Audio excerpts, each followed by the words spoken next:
도서출판 열린포구에서 출간한 실전 적천수를 홍보하는 영상을 먼저 보내드립니다. 내 사주 내가 본다. 실전 적천수 A4형 크기로 484페이지고 전 페이지가 칼라판입니다. 실전 적천수는 고리타분한 옛날 명리서 적천수가 아닙니다. 사주의 기초만 아시는 분이라면 누구나 쉽게 이해하실 수 있습니다. 실전 적천수 한 권으로 유튜브에 등장하는 수많은 사주 동영상의 수준을 확인하시고 평가하실 수도 있습니다. 교보문고에서 구입하시기 바랍니다. 미국이나 캐나다에 계시는 분이라면 아마존에서 SILJEON을 엔터하시고 실전 적천수를 만나시기 바랍니다. 도서출판 열린포구. 안녕하십니까, 라타로입니다. 오늘은 지장간 중에 없는 것, 다시 말해서 지장간 안에 들지 않는 오행인 재성을 한번 인종해보고 하병충 해파를 여러분과 같이 공부하겠습니다. 그리고 마지막에 사주 사례 둘을 가지고 풀어보겠습니다.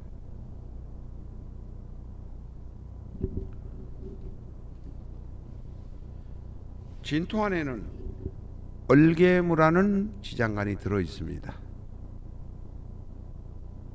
을은 인성, 개는 관성, 무는 식상입니다.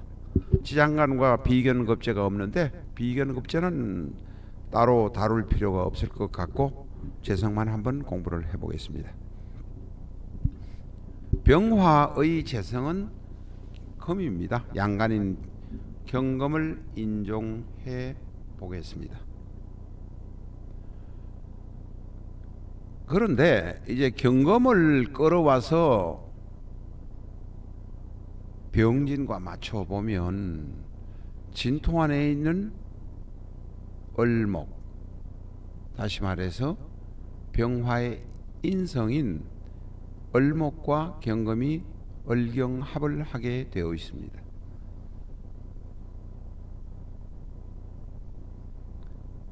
경금의 입장에서 보면 인종을 행운으로 오는 경금의 입장에서 보면 을은 재성입니다. 지장간 안에 들어있는 재성이란 의미입니다.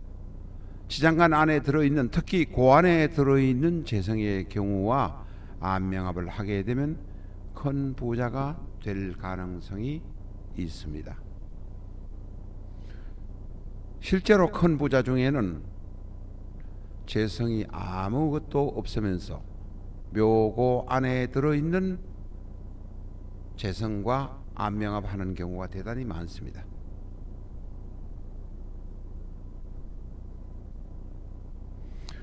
파워포인트로 만들어 보았습니다. 지금 경금은 행운입니다. 세운으로 오는 경우, 대운으로 오는 경우, 월운으로 오는 경우도 있지만 경금은 어쨌든 병화의 재성입니다. 이 재성인 경금이 진토 안에 있는 병진의 인성과 을경합을 하는 것입니다. 경금 입장에서 보면 을목은 재성이란 의미입니다.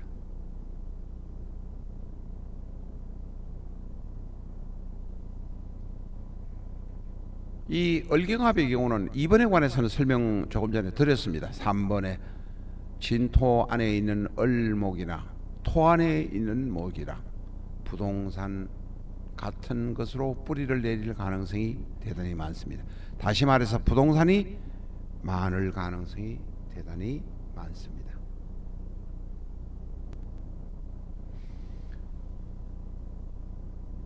남자가 병진이라면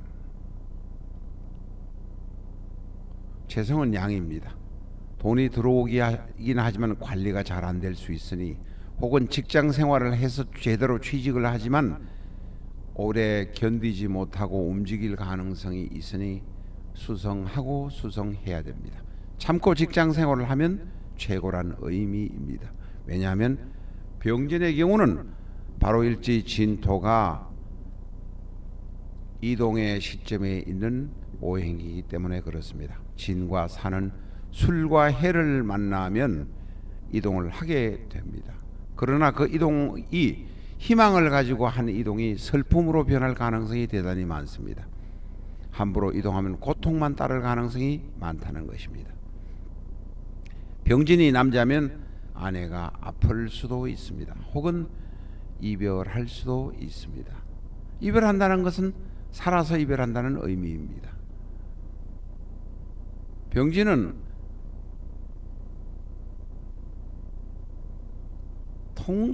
통상적으로 말하는 의미의 어처증은 아니지만 아내를 걱정하고 아내를 신경을 써야 하니 내 재성을 관리를 해야 하니 어처증이 있을 수도 있습니다.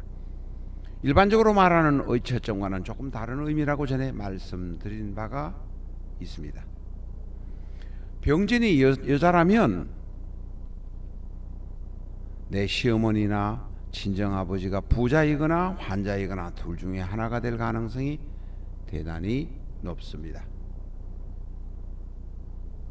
하병충 해파에 관해서 알아보겠습니다.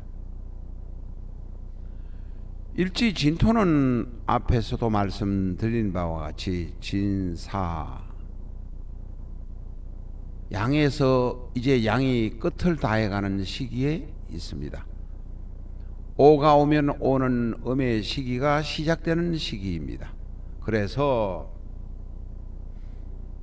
이 진에게는 변동 가능성이 대단히 많습니다. 변동할 때 문제가 생기기도 합니다. 진은 또한 대단히 다이나믹하고 활력이 있습니다. 진에는 을개무라는 지장간이 있지만은 개수와 무토가 합을 해서 화라는 비급을 또다시 만들어내기 때문에 그렇습니다. 대단히 변동성이 많이 있을 수 있으니 참으라는 것입니다. 진토는 유금과 만나면 진유합을 합니다. 그러나 합이라고 좋아하지 마라고 말씀드렸습니다. 합은 좋은 것입니다. 다정다감한 것입니다. 좋은 어떤 일을 제대로 처리할 수 있는 것입니다. 그러나 진유는 합이고 지장간을 안에 들여다보면 을경합도 되기도 합니다. 그러나 을신충의 문제도 생길 수 있다는 점, 진유합급은 좋은 일이지만 슬픔이나 문제가 올 수 있다는 점 기억하시기 바랍니다. 왜냐하면 진유 안에는 바로 을신충이 될 수 있기 때문에 그렇습니다. 진과 술이 충하면 진술충이란 것은 다 아실 것입니다. 진술충은 바로 여러 가지 골치 아픈 일들이 많습니다.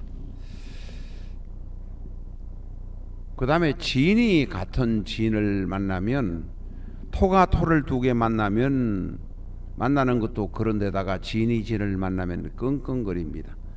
새로 다가오는 행운도 활달하고 활기롭고 거기다가 무게합을 하고 나도 그렇고 그러니까 나처럼 변덕이 많은 사람을 또 하나 행운으로 다가오게 하니 나는 정신없어지고 힘들어지게 마련입니다. 진이 유를 만나면 육해가 됩니다. 진이 축을 만나면 파가 됩니다. 진과 축은 지장간 안에서 자기들끼리 얼신충을 하고 머리 아프게 하는 것이 바로 진축파입니다.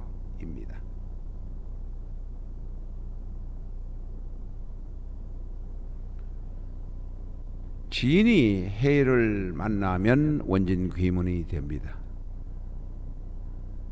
했던 말을 또 하고 집착을 하고 강박관념을 가지고 있습니다.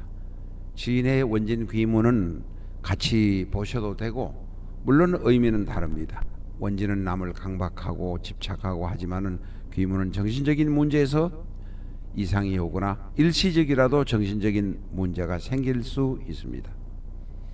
그런데 바로 이것은 진해는 떨어지지도 않고 문제가 생기고 집착을 하고 원망을 한다는 것입니다. 왜냐하면 진해 안에는 진해는 자기들끼리 무게합을 하고 있는 암합을 하고 있기 때문에 그렇습니다. 무게라는 암합을 하고 있으니 떨어지지도 못하고 원망하고 미워한다는 것입니다.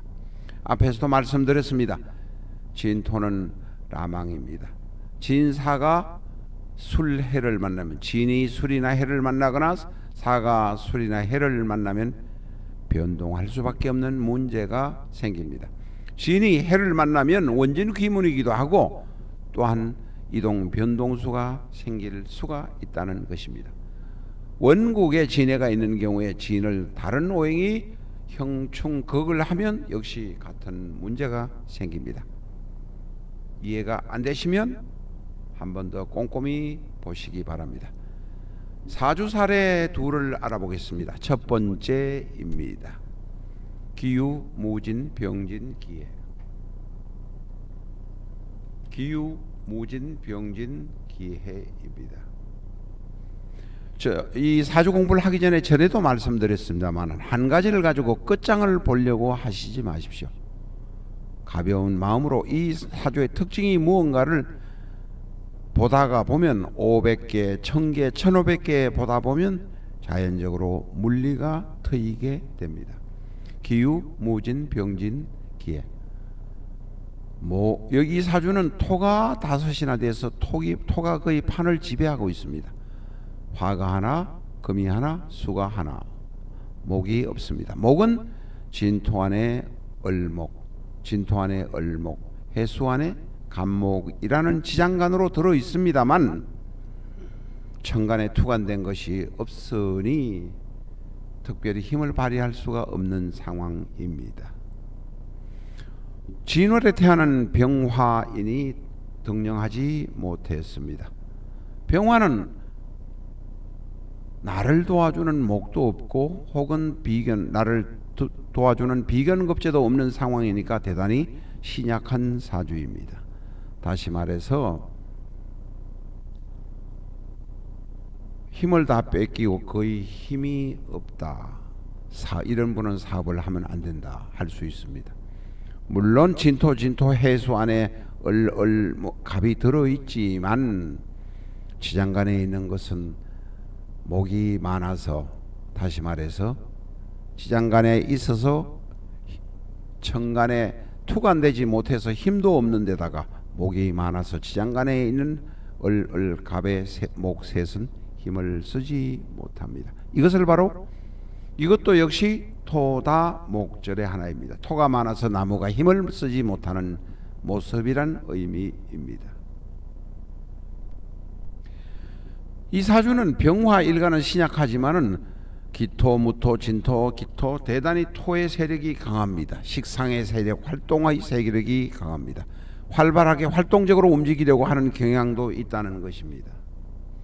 거기다가 월주 무지는 백호까지 됩니다. 자기 주장이 대단히 강한 사주이니 이 강한 사주 성격을 가지고 있으니 이 사주는 대단히 힘들 수밖에 없을 것입니다. 사업은 백전백패입니다. 절대 사업을 하면 안 됩니다. 사업을 하고 싶으면 기술을 배워서 한 가지 기술만 가지고 먹고 사는 일을 하는 것이 좋고, 그게 아니라면 직장 생활하면서 참으셔야 됩니다. 자기만의 고집을 부리지만 마음대로 되지 않습니다. 내가 고집을 부려도 되는 것, 다시 말해서 내가 남보다 특이한 기술, 허가, 면허, 자격을 가지고 있는 업을 하시면 그런 대로 살 수 있다고 생각됩니다. 여자분의 사주입니다. 다음은 남자분의 사주를 한번 보겠습니다. 계유, 무호, 병진, 갑오. 계유, 무호, 병진, 갑오. 이 사주는 보면 목, 화, 토. 목, 화, 토가 6을 차지합니다. 대단히 발산의 영역이 강하다고 생각됩니다. 목이 하나, 화가 셋, 토가 둘, 수가 하나, 금이 하나. 수와 금은 저 구석에 밀려서 찌그러져 있는 모습이라고 할 수 있습니다. 이 사주는 사주정설, 백영관 선생님의 사주정설에 소개됐던 것을 여기 빌려와서 여러분에게 다시 소개하고 있습니다. 재성이 유금입니다. 재성이 유금인데 저 멀리 떨어져 있고 화의 세력이 너무 강하고 간목이라는 장작의 지원을 받는 화의 세력이 너무 강하기 때문에 유금은 무력하기 짝이 없습니다. 일간병에서 월지는 오화, 시지는 오화이니 양인이 둘이나 있다고 하겠습니다. 무서운 양인이 하나도 아니고 둘이나 있으니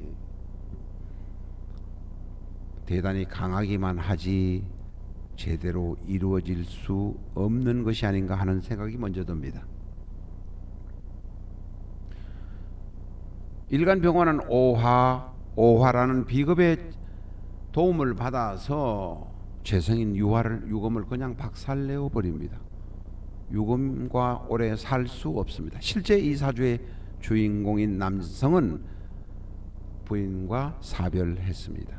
부인의 사주도 사별할 운명이겠지만 내 사주가 부인과 같이 오래 살 수 없는 모습이란 것입니다. 재성유금은 이렇게 너무 강한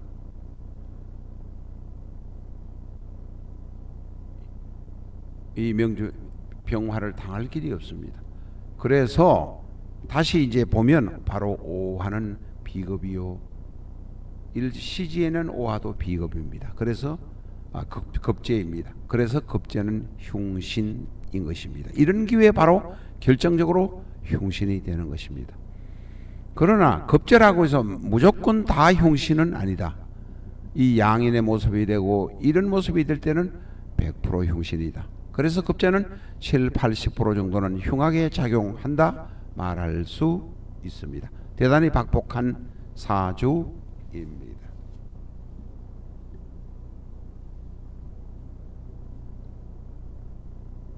오늘은 여기까지 하겠습니다. 감사합니다.